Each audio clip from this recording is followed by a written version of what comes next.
There's a question I keep asking myself recently, and you might be asking yourself the same question. I'm David, and this is Forest Velo. So the question I found myself asking is, why aren't I getting any faster?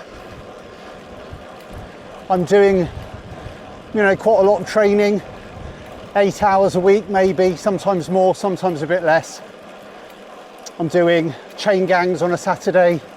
I'm doing hard turbo sessions in the week and a fair bit of easy zone 2 riding the rest of the time. But I seem to have hit that dreaded plateau. Why is that? I know some people might just say, well, you're getting old. You've probably reached as good a peak as you can. And I'm not convinced by that. Yes, I am older, but I don't think 2 or 3 years makes that much difference. And 2 or 3 years ago, I did seem to be a fair bit fitter. So where have I gone wrong? It could be exactly the same thing as you're feeling and thinking. If you're enjoying this content and finding it useful, don't forget to hit that like button and subscribe if you haven't already. And you could even click that bell icon so you're notified when new videos come out. Morning. Morning. Hi. Well, I think I've sort of answered my own question.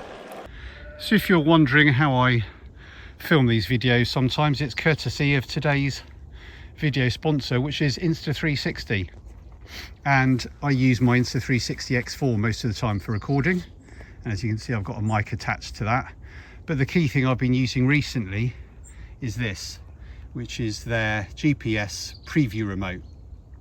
So by mounting it where I've mounted it, it doesn't matter where the camera is, whether it's in my hand, whether it's on the mount at the front of the bike, or whether it's on the tail mount, which I've done a video about recently, I can see where I'm videoing, I can press start, I can record, I can change settings, all from the preview remote without having to worry about getting to the camera to change things. And with this GPS preview remote, I can overlay data as well. Obviously, because it's GPS, it records exactly where I am and how fast I'm going.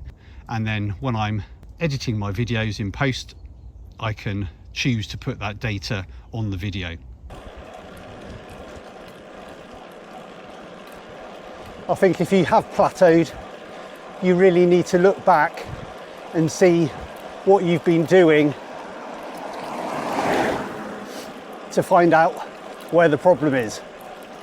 Because as I said, I've been doing all those things I said quite regularly, but I think the problem is that's what I've been doing, and I've been doing the same thing for quite a long time now. I've tried to improve the power I'm doing in VO2 max effort. I might try to go on long Sunday rides, but if I'm honest, a lot of it recently has just been the same. You might find you're doing the same thing. With fitness, there's one thing you need to do, and that is keep progressing. If you're not progressing in your volume or your intensity or the time at intensity, you're not going to be progressing. You are going to just plateau and stay the same. Our bodies love keeping things as they are, and if your body can get away with keeping you as you are now with your fitness, you're going to find it's just going to stay that way until you do something different. You've got to stress it. You've got to send those signals to your body that where you are now isn't good enough and you need to improve. And I think that's what I need to do. I think it was Einstein that came up with that quote that insanity is doing the same thing over and over again and expecting different results. So maybe that's what I've been doing recently, doing the same thing, working hard, but pretty much stressing my body the same amount, week in, week out. So what do I need to do? Well, what I need to do is probably what you need to do, which is look honestly at your training, go back over, look at the amount of hours you've done, look at the workouts you've done, and if you're finding they are quite similar, that is probably the reason for your plateauing. So I know in my case, and I have known in all honesty for quite a long time, that I need to up my volume. I need to do longer, steadier rides, maybe 3 or 4 hour ride every week, in order to build up that base a bit more, which I think has gone a bit over the last year. And by building up that base, I can give my body more space or more height to build fitness. And you might be the same.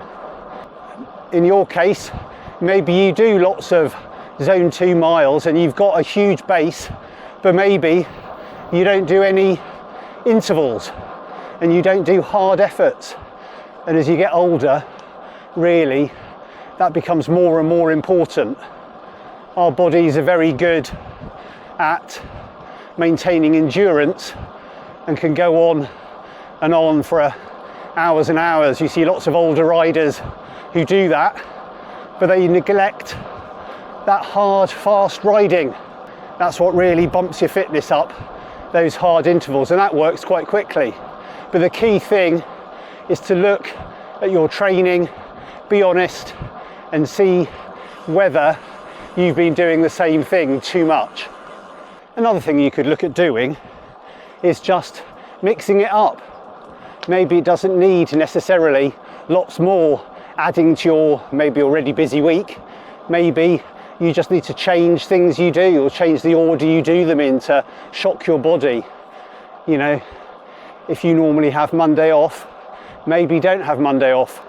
Maybe put an endurance ride in on Monday if you can, or some intervals, or do something.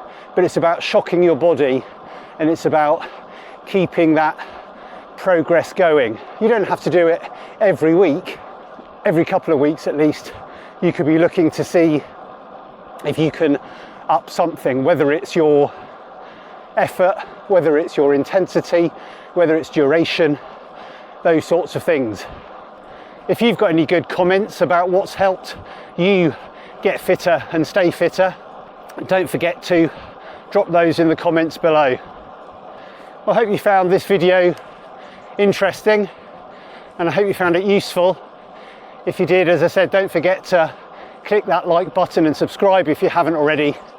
And until next time, bye for now.